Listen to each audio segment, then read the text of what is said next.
Channel Sports Central, we go over our first team prediction of this offseason. And it's over a team that I definitely think has got a huge amount of potential to be a major national contender in the 2021 season. And that's going to be the Oklahoma Sooners, a team that went 9-2 overall in the 2020 season.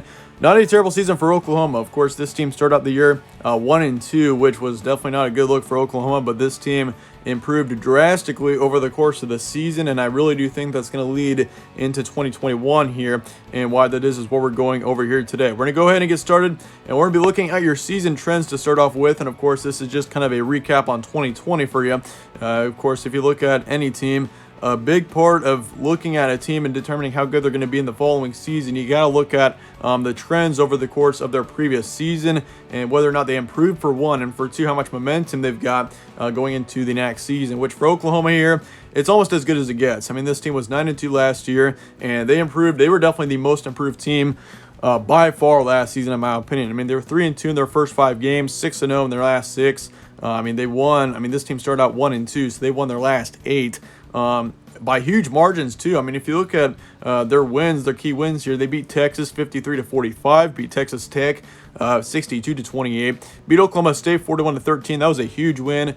Beat Iowa State then 27-21. Got revenge for that earlier loss in the early parts of the season, and that's how they won the Big 12. And they also beat Florida 55-20 in their bowl game, which was an insane matchup. I mean, Florida was outstanding last season, Kyle Trask and all. I mean, Florida was a great team, and Oklahoma completely just shut them down. So, yeah, this is a team that is looking for real. If you're looking at their season trends from last year, I mean, this is exactly what you look for, is how much they improve. And this Oklahoma team has got a ton of momentum going into next season. But looking at your returning production as well as your roster preview, of course, you return your quarterback, Spencer Rattler. He is a huge storyline for this team. He's definitely going to have a huge play on how Oklahoma is next season. He put up over 3,000 yards, 28 touchdowns, 7 interceptions last year, 68% completion rate as well.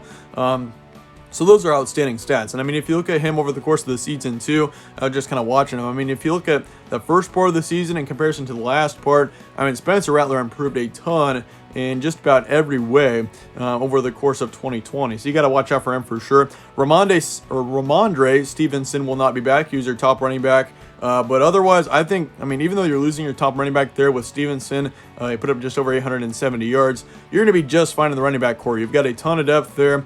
Kennedy Brooks is coming back. He opted out of the 2020 season. This team could have been even better if they had Kennedy Brooks for last year. But yes, he is coming back. Eric Gray is coming in from Tennessee.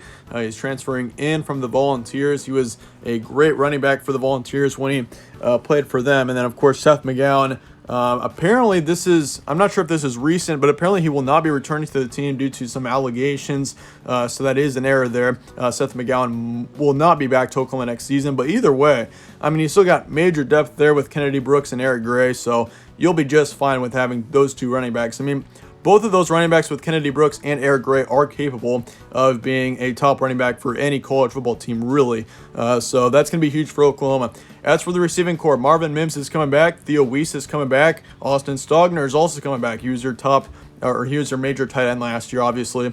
Marvin Mims, looking at him last year, put up just over 620 yards, 9 touchdowns. Theo Weiss is also a name to watch out for there.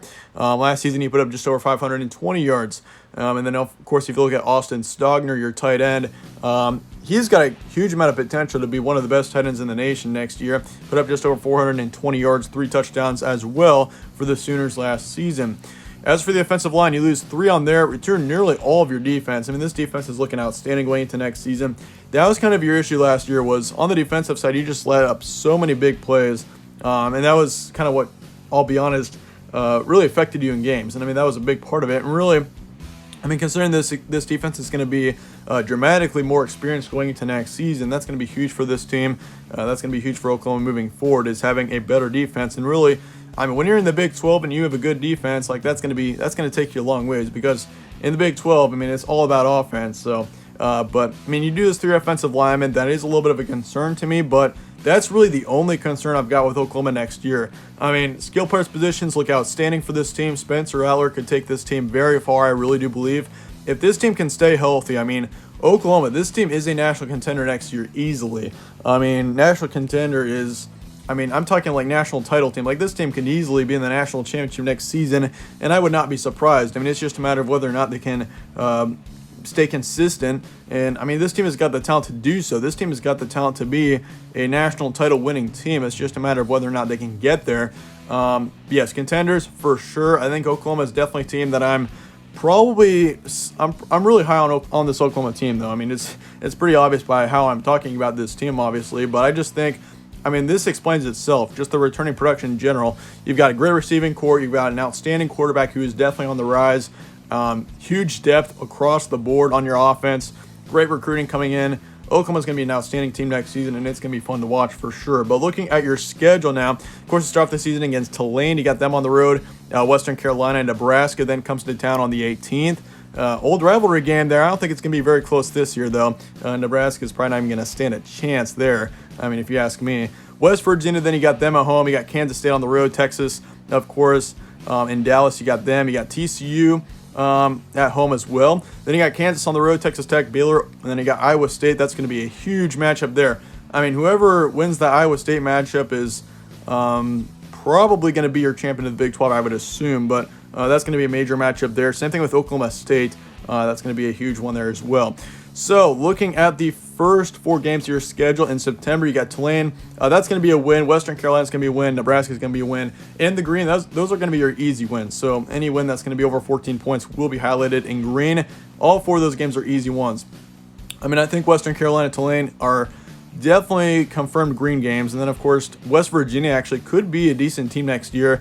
But I'm going to keep that as an easy win for now for Oklahoma just because it is in Norman. But then you got Nebraska. I mean, that's an interesting matchup just because of the history between both of those teams. But Nebraska, I hate to say it, they're not even close to where they were like 20 years ago. Oklahoma's going to just, I'd say, 20 to 30 point win for Oklahoma there, especially considering it's in Norman. Like if it was in Lincoln, maybe a little bit of a different story, but that will be an easy win there for Oklahoma. As for your October, you've got Kansas State there. That's going to be, I might say, a close one just because of the challenges that Kansas State has given Oklahoma in the past. But I'm definitely favoring Oklahoma right now in that one.